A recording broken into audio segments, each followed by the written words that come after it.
for control of Rogers Communication is heading to court. Here's a look at the timeline of events so far. Chairman Edward Rogers was ousted last week by the company's board, which includes members of his family. But now he's saying he has been reinstated by a new board he handpicked himself. And he plans to go to the BC Supreme Court to get that decision verified. For a look at the implications of all of this, Richard LeBlanc is joining me now. He's a professor of governance, law and ethics at York University. There's a lot to this, isn't there? There is, Lindsay. Okay, so let's start with this.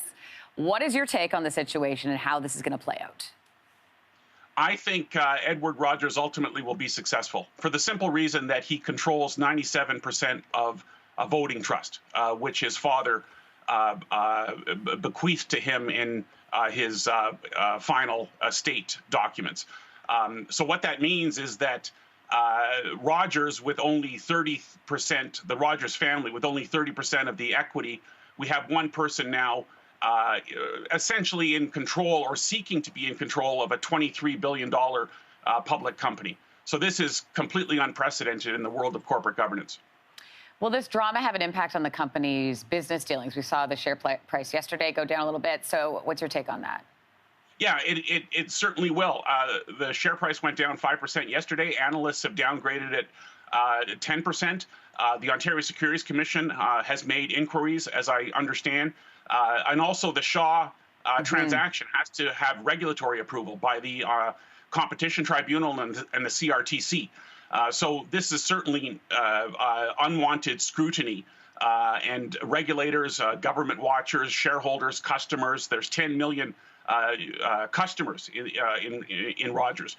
We also have major institutional investors that essentially, have been frozen out by one person. So this is really a teachable moment for corporate governance and for regulators.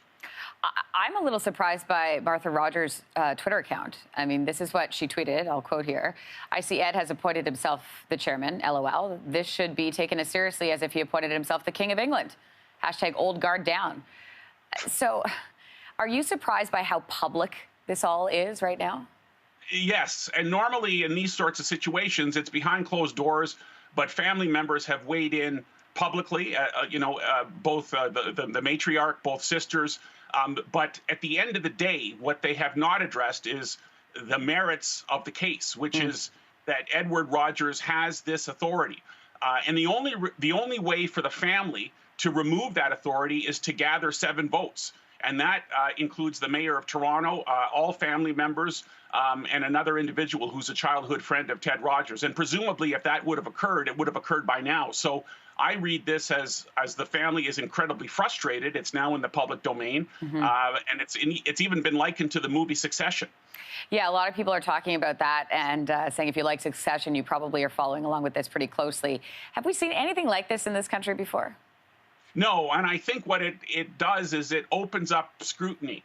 I mean, we've been very permissive with dual class shares in Canada, which enables founders to maintain control. But if you couple this with the voting trust, this will cause unwanted scrutiny of should this be occurring? I mean, should one person really have control of a public company with a $23 billion market cap? So I've never seen this before in 30 years of corporate governance. We'll see what happens as this plays out like a TV show. Richard LeBlanc, thank you for being on our TV show this morning.